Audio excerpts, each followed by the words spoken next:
बहुत सारे मेरे पेशेंट मेरे पास आते हैं और कहते हैं कि डॉक्टर नाइला आईयूआई और आईयूटीपी में क्या फ़र्क है? जो आईयूटीपी है, ये basically intra uterine peritoneal insemination है। अब इसके अंदर होता वही प्रोसेस है कि हम फीमेल का एग प्रिपेयर करते हैं। जब वो एग प्रिपेयर हो जाता है, फॉलिकल मैच्योर हो जाता है, तो हम उस एग को रिलीज़ करने का इंजेक्शन लगाते हैं, जिसको हमारी ज़ुबान में टाइम्ड ओव्यूलेशन कहते हैं, जिसके बाद हमें पता होता है कि इस ट्रिगर शॉट के अगले 36 आवर्स के अंदर-अंदर एग रिलीज़ हो जाएगा। अब हमने मेक श्योर करना होता है कि उस एग्स के पास स्पर्म्स पहुँचे। अब जब हम आईयूआई करते हैं, तो हम मेल के स्पर्म में से active morphologically normal sperms collect करते हैं और उनको यूट्रस की जो लाइनिंग होती है, जहाँ पे ट्यूबें शुरू हो रही होती हैं, वहाँ तक पहुँचा आते हैं। अब बेसिकली विजाइना, सर्विक्स और यूट्रस को उसने क्रॉस कर लिया, लेकिन जो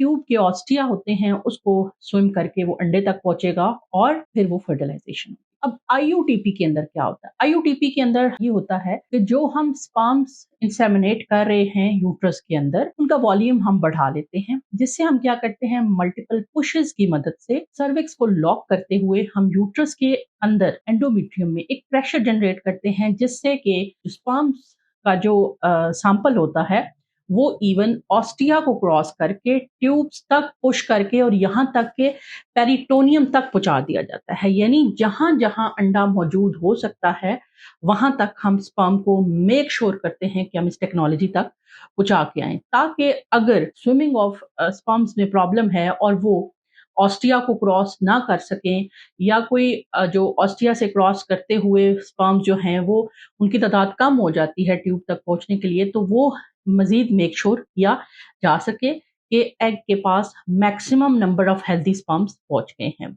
आईयूआई से थोड़ा-सा एडवांस्ड है। सक्सेस रेट की बात की जाए तो इसके अंदर सक्सेस रेट अगर आईयूआई का हम काउंट करते हैं पर साइकिल 10% सिलेक्टेड पेशेंट के अंदर, तो इसका भी तकरीबन 10 टू 12% ही होता है। लेकिन इसके अंदर फर्टिलाइजेशन रेट्स बेहतर हो जाते हैं, इम्प्लांटेशन रेट्स बेहतर हो जाते हैं और जो टेक होम बेबी रेट्स हैं वो बेहतर हो जाते हैं। प्रेगनेंसी रेट ओवरऑल जो है वो कोई बहुत ज़्यादा जो है वो फ़र्क नहीं होता है। अच्छा, अब आईयूटीपी को हम प्रमोट इसलिए करते हैं कि इसका जो जिनकी ऑस्टियल लेवल पे प्रॉब्लम होती है, इसमें वो पेशेंट भी कवर अप हो जाते हैं। और लेकिन इसका नुकसान जो एक है वो ये है कि ये आईयूआई की निस्बत थोड़ा ज़्यादा महँगा होता है, क्योंकि इसमें 10 टाइम्स मोर मीडिया यूज़ होता है। यानी कि अगर आईयूआई का जो सेमिनल फ्लूइड है वो 1 एमएल है, तो आईयूटीपी में तकरीबन 10 एमएल का फ्लूइड यूज़ होता है। मोस्टली चूँकि ये इसमें काफ़ी सारे पुशेज़ हमें देने होते हैं, तो हम कई दफ़ा जो है इसको लाइट से एनेस्थीसिया के अंदर करते हैं, ताकि पेशेंट के लिए ये पेन फ्री रहे और जो है वो हम मैक्सिमम डेस्टिनेशन तक स्पर्म्स को पहुँचा आएँ। और इसका जो सक्सेस रेट है आईयूआई की निस्बत ऑलमोस्ट 2% ज़्यादा है, लेकिन देखा ये गया है कि इसके अंदर जो टेक होम बेबी रेट है, हेल्दी प्रेगनेंसी रेट है, बायोकेमिकल प्रेगनेंसीज़ कम होती हैं और healthy take home baby rate ज़्यादा होता है। लेकिन अगर हम इसको कंपेयर करें इक्सी के साथ, तो उसमें इसकी रेशो बहुत नीचे आ जाती है। क्यों? क्योंकि इक्सी के अंदर क्या होता है, हम स्पर्म को नीडल में लोड करके अंडे के अंदर इंजेक्ट करके फर्टिलाइज करके कल्चर करके 5 दिन का एम्ब्रियो बना के यूट्रस के अंदर ट्रांसफर करते हैं। यानी इतना सारा कुछ और जो होता है वो स्टेप बायपास हो जाते हैं और यूट्रस के पास एक ही काम होता है, यूट्रस को रेडी करते हैं, बॉडी को रेडी करते हैं और फर्टिलाइजेशन या इम्प्लांटेशन विंडो के अंदर हम कोशिश करते हैं कि वो एम्ब्रियो यूट्रस को दे दें, ताकि जो आपका यूट्रस है उसके पास एक ही काम हो कि उसने बस इसको अपनी बॉडी के साथ अटैच करना है और ग्रो करवाना है।